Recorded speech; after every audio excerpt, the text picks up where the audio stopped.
Review: Kendrick Lamar's anxiety leads to joy and jabs on new album.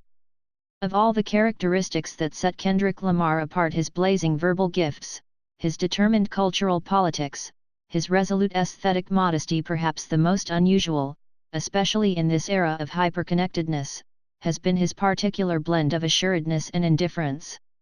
Excepting the occasional sidelong shot at a pier, one that's fired down from the top of the mount, really it often sounds as if he needed to hear only his own tick-tock for guidance. But he has been listening all along, watching how others perceive him, feeling the shifts in their energy. That's the Mr. Lamar who shows up on the tart and punchy Damn, his fourth studio album. This is a work of reactions and perceptions, a response to the sensations that come when the world is creeping in and you can't keep it at bay any longer without lashing back. Two of the most striking examples of this recur throughout Damn. In one, Mr. Lamar samples Fox News commentators responding to his 2015 uplift anthem, All Right, with derision, including Geraldo Rivera's suggesting that hip-hop is worse for black youth than racism, and Mr. Lamar addresses Mr. Rivera directly on Ya. In the other, Mr. Lamar repeatedly laments that those close to him have forsaken him. Ain't nobody prayin' for me, he intones several times on Feel, a sentiment he revisits elsewhere, and fear is driven home with the use of a voicemail message from a cousin of Mr. Lamar's, who locates that feeling of isolation in biblical terms. Continue reading the main story. Taken in total, it's clear for Mr. Lamar, there's nowhere to turn for trust, safety, peace. And so on Damn he's biting back, something that begins before the music even starts. The album and song titles are rendered in caps, with a period at the end. Defiant, controlled jabs. Exclamations without exclamation points. Mr. Lamar peers out from the album cover, focused and wary. That continues on this sometimes boisterous, sometimes swampy, rarely fanciful album. It's Mr. Lamar's version of the creeping paranoia that has become de rigueur for mid-career Drake.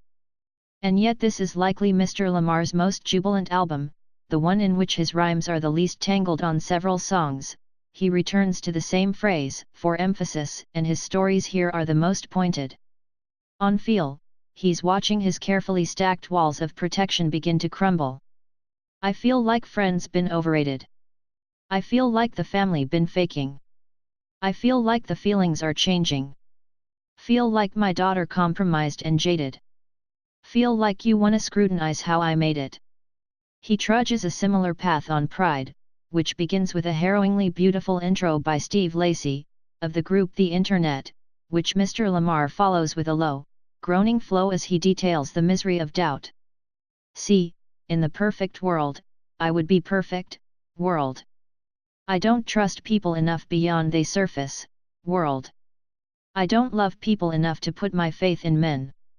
I put my faith in these lyrics, hoping I make amend. Mr. Lamar's belief in music may well be the only faith left unshaken here. His songs limn classic Los Angeles gangster rap, but also that city's kinetically inventive progressive independent scene of the early to mid-1990s. He sprinkles in a couple of gestures to classic hip-hop, including a callback to the signature clipped cadence from Juvenile's H.A. on Element, and the recurrent use of the celebrated New York mixtape DJ Kid Capri, whose excited yelps are peppered throughout. Mr. Lamar also recruits high-profile guests. There's a smooth collaboration with Rihanna, Loyalty, and XXX, which features some reassuringly understated singing by Bono, of U2. Damn is also a bit of an exhale after a few years of high-intensity balancing of social and aesthetic concerns. On Element, Mr. Lamar reinforces that his concerns are interior, especially coming off his last album, To Pimp a Butterfly from 2015, which became a flashpoint for Black political awareness and activism. Last LP I tried to lift the black artists, he raps here, but it's a difference between black artists and whack artists. And taunting an underappreciated Kendrick Lamar skill is the core of Humble, one of the album's most fiery songs. I don't fabricate it, most of y'all be fakin' / I stay modest bout it, she elaborated / this that grey popon, that Evian. It's an approach he returns to often here, more than his usual naughty parables.